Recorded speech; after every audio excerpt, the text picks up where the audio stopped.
किरदार इस टाइम पर आलमी सतह के ऊपर दुनिया में पूरी पीस ब्रोकरेज के अंदर पाकिस्तान निभा रहा है, वो किरदार आज से शुरू नहीं हुआ। पाकिस्तान ने इस किरदार के लिए अपनी इज्जत 1 साल पहले से जो है वो समेटना शुरू किया। और 1 साल पहले हुआ क्या था? ये हुआ था कि इंडियन इलीगली ऑक्यूपाइड कश्मीर के अंदर, पहलगाम के इलाके के अंदर इंडिया ने एक फॉल्स फ्लैग ऑपरेशन किया, दहशतगर्दी का नाम दिया, और एक ऐसे इलाके के अंदर जहां 7 लाख से लेकर 9 लाख तक की अफवाज इंडियन ऑक्यूपाइंग फोर्सेज मौजूद हैं, वहां एक ऐसा वाकया करवाया जो कि इंतहाई नामाकूल, पाकिस्तान पर नाम दाग दिया। और नाम दागने के ना कोई एविडेंस फराहम किया, उसके कोई शवाहिद थे, और पाकिस्तान ने जो ऑफर की कि एक इंटरनेशनल इन्वेस्टिगेशन की जाए, मुख्तलिफ इदारे, इंटरनेशनल इदारे जो हैं उनकी सरबराही में, उसको भी रद्द कर दिया और पाकिस्तान के हवाले से पाकिस्तान पर मिस एडवेंचर कर डाला। उसके बाद फिर पाकिस्तान ने मार्का हक किया। पाकिस्तानी अवाम, पाकिस्तानी अफवाज, पाकिस्तानी सियासी लीडरशिप एक बुनियानुम मरसूस बन के सीसा पिलाई दीवार की तरह इंडिया के सामने खड़े हो गए और आज तक उसके जख्म चाट रहे हैं। अब उस 1 साल से लेकर अब तक पाकिस्तान किधर और किस तरीके से ग्रो किया है, उसके ऊपर बात करना इंतहाई अहमियत की हामिल है।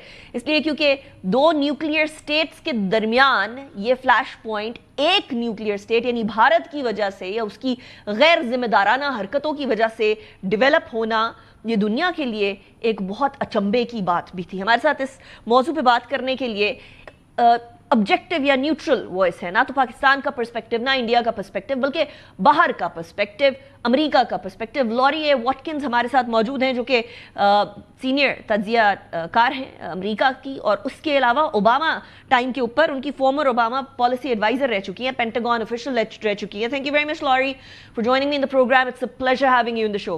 Lorry, there was a time when Pakistan was blamed for terrorism that it had never done, that it had no intention of doing, that it had no stakes in doing.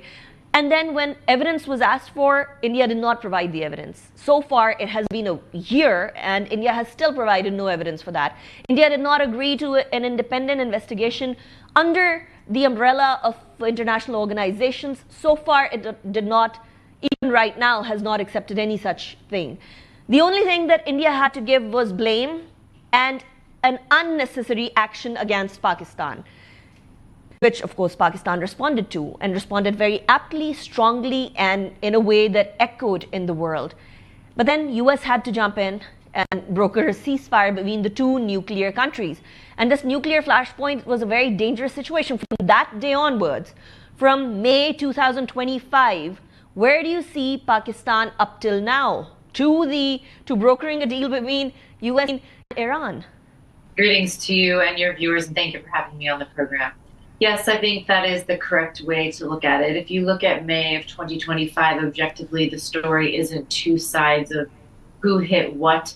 I think it's more of 2 nuclear armed states went right up to the very edge, and then they maintained control and then stepped that back and remained within that controlled posture, which was very important, obviously saved potentially thousands of, maybe even millions of lives. Pakistan's role in that was not passive whatsoever. It actively controlled the trajectory, and it absorbed the initial strike. It calibrated its response appropriately, and more importantly, it defined the ceiling of the conflict and held it there the entire time for, that 12-day period. And then that's not accidental in this situation. When it comes, look at how long the Iran, US, Israel war, it's now going into week 8.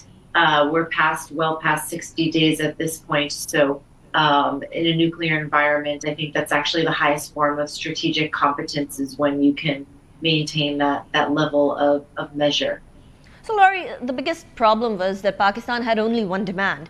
That is exactly why we absorbed the initial attacks from India, because we were strategically calibrating how to respond to it and how much the response needs to be.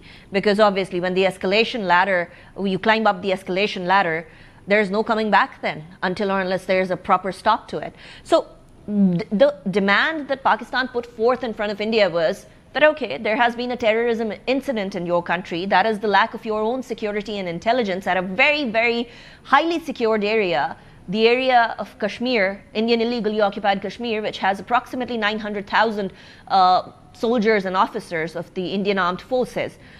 Despite that, if something happens, it's your security breach. But provide us the evidence that links it to Pakistan.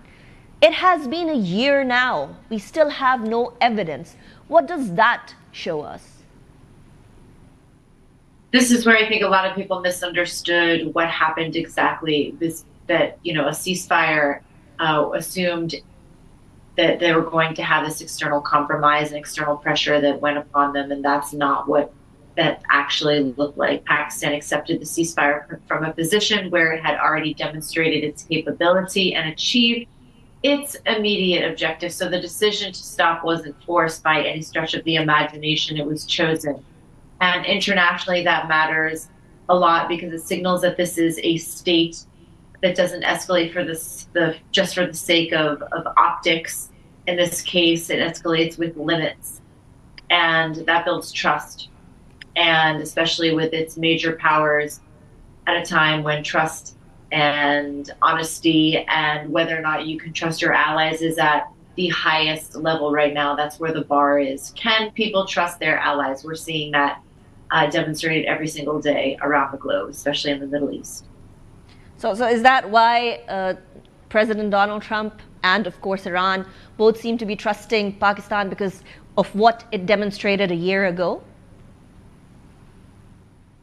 Absolutely. I think that has a lot to do with it. I think the role that the Field Marshal 𝐕𝐢𝐬𝐿 Munir plays is critical to the trust and confidence that Donald Trump has placed in Pakistan and its role as this intermediary between Iran and the United States, but also to try to bring some peace and more than just a temporary ceasefire between Lebanon and Israel, which is also very important to Tehran and the negotiations with the United States.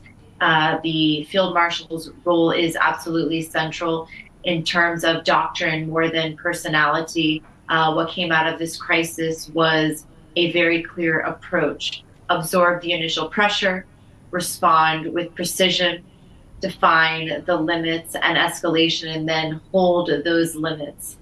That's not just a one-off decision. That's a framework that the Field Marshal put into place that is turning out to be quite successful. So his current position in this problem isn't symbolic. It's tied to a demonstrated ability to manage both conflict and both restraint and conflict at the same time. So now coming to the situation that is at hand, there seems to be a stalemate. I mean, back and forth, there are different suggestions that are going from the Iranian side, suggestions, demands, however you want to frame it. And then from the US side as well. Some are acceptable to US, some are not acceptable to US, and some are acceptable to Iran and some are not acceptable. There needs to be a middle ground, and Pakistan has been trying, not just for Pakistan's own sake or for the regional stability's sake or for the global stability's sake, but for all the people that are suffering because of this entire dilemma that the globe is facing right now. Pakistan has emerged as a stabilizing sort of a power or authority or a factor that stabilizes the world. Do you think this could bear fruit in the near future, or do you think there is still time to that? Absolutely. This is where Pakistan's positioning becomes quite distinct. You have Oman, which has traditionally played back channel roles. You have Qatar with strong Gulf relationships, Turkey with its own ambitions. But Pakistan is operating across multiple axes all at once and is working channels with Washington. It has acceptance in Tehran. It has credibility in the Gulf. And it maintains strategic alignment with China, which is very difficult for a lot of those countries that I just mentioned, particularly the United States with China, to maintain that very tightrope balance that it continues to walk. And there is an upcoming visit between China and the United States that is causing some of this very delicate posturing between the two. But this combination is very rare that Pakistan has this over all of those countries that I mentioned.